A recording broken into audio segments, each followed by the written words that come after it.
Halo teman-teman. Terima kasih untuk yang mampir di channel YouTube saya, dan terima kasih juga untuk yang udah stay di channel ini, atau untuk yang baru bergabung jangan lupa like dan subscribe video saya ya.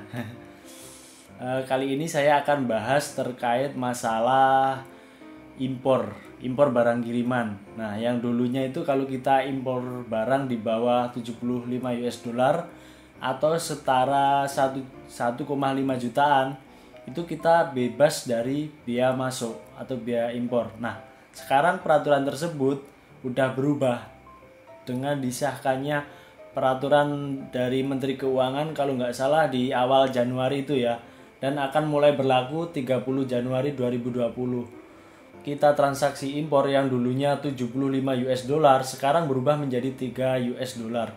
Nah, dari berdasarkan peraturan itu ada beberapa keuntungan dan juga kerugian. Nah, dari situ saya akan bahas ya. Oke, langsung saja. Mungkin sederhana aja ya saya penjelasannya. Saya nggak akan masuk ke pasal-pasal atau apa yang ribet-ribet.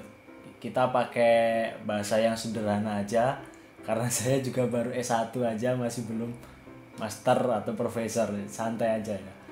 Nah, kebetulan saya kemarin baru impor juga. Ini mungkin sebagian dari teman-teman ada yang udah pernah coba-coba impor, ada yang masih baru masih cari-cari gimana caranya.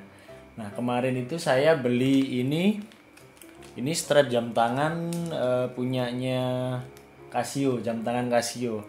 Nah, saya kan pengen ganti warna dari casingnya ini. Cuma kalau browsing di marketplace Indonesia saya nggak nemu, satu aja nggak ada yang nemu. Nah, habis itu saya coba-coba browsing di AliExpress, ternyata ada barangnya. Nah, saya beli.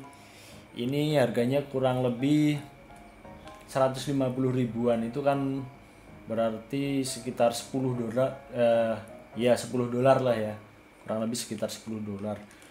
Kalau berdasarkan peraturan yang lama kan artinya saya bebas dari biaya masuk, atau biasanya setiap kita melakukan transaksi impor, semuanya, mungkin bukan cuma kita aja tapi pengusaha-pengusaha yang besar pun setiap melakukan impor itu ada tahapan-tahapannya. Jadi setelah barang dikirim dari luar negeri masuk ke pabean Indonesia, nah itu mereka semua pasti barang-barangnya dicek sama bea cukai.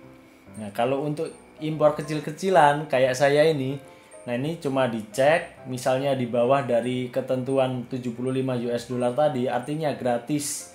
Kita bebas dari bea masuk dan kemudian dikembalikan ke petugas pos dan dikirim ke lokasi kita. Seperti itu sebenarnya tahapannya.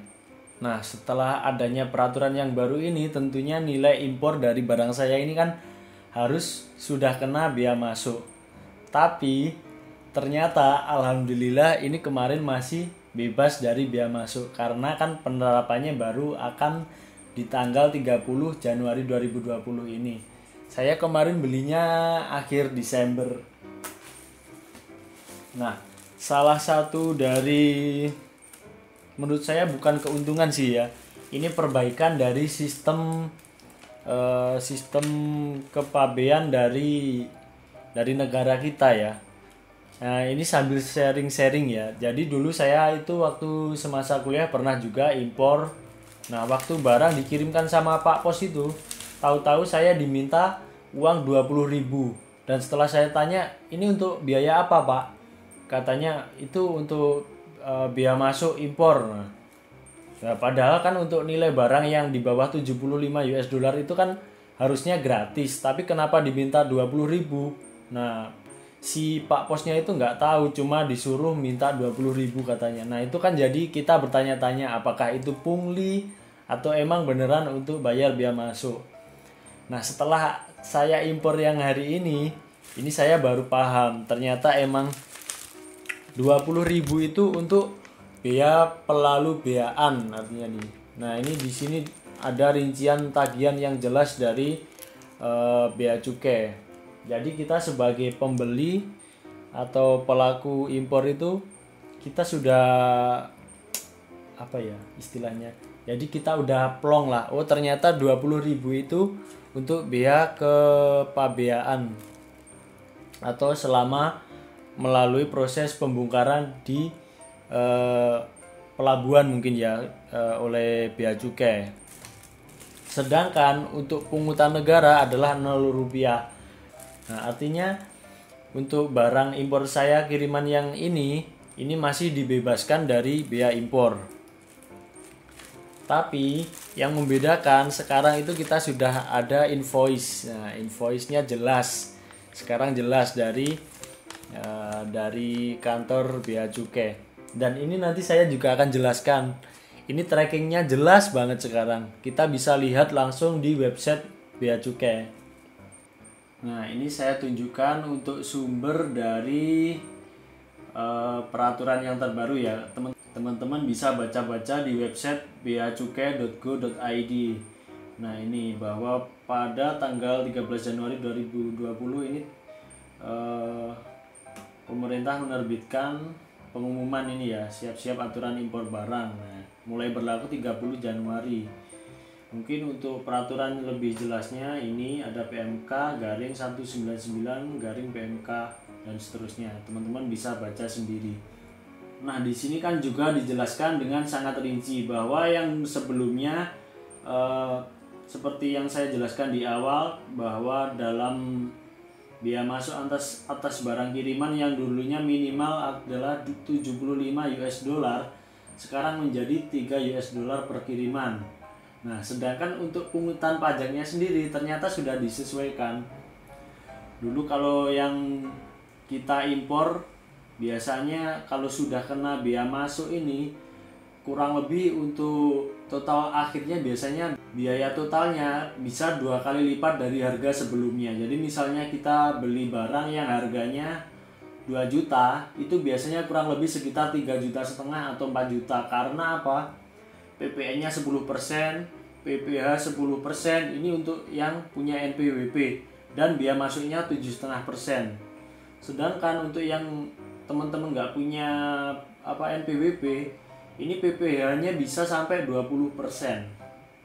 Nah, dengan adanya peraturan yang baru ini, ternyata tarif pajaknya juga sudah disesuaikan, yaitu menjadi akumulasi totalnya 17,5%, yaitu bea masuknya 7,5% dan PPN 10%, PPh-nya 0%. Ini artinya kan berarti beberapa peraturan-peraturan yang cukup rumit itu sudah disederhanakan oleh pemerintah.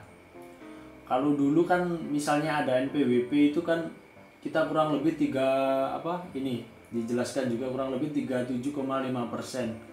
Makanya kalau kita impor barang biasanya pasti sekitar hampir 2 kali lipatnya lah harganya, 1,5 atau 2 kali lipatnya. Dan pemerintah sendiri ternyata juga menjelaskan bahwa alasan atau latar belakang dari direvisinya peraturan dari impor tersebut ternyata adalah karena maraknya barang-barang Cina yang kita impor. Kita bisa lihat misalnya di sebut saja ya Tokopedia, Bukalapak, itu kan hampir 90%-nya itu kalau saya riset adalah barang-barang impor. Ini sebenarnya dulu waktu kuliah saya pernah coba mau ambil judul ini untuk saya buat skripsi, tapi ternyata the spam saya nggak terima. Soalnya salah satu alasannya itu metode untuk penelitiannya itu agak susah. Soalnya kan kita harus berhubungan sama bea cukai sama dinas perdagangan dan perindustrian. Nah, akhirnya saya ambil topik lain. Tapi ini sebenarnya saya pengen banget bahas ini. Saya udah beberapa kali bahkan ya coba kritisi pemerintah via mungkin medsos lah ya, bahwa itu sangat merugikan sekali bagi UMKM ya terutama.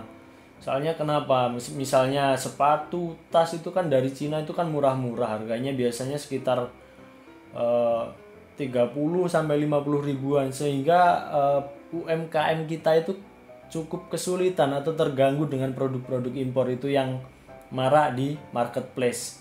Apalagi kalau kita lihat di Lazada atau Shopee itu kan banyak banget itu produk-produk impor yang pedagangnya dari Cina, dari Singapura, mereka jualan di sana.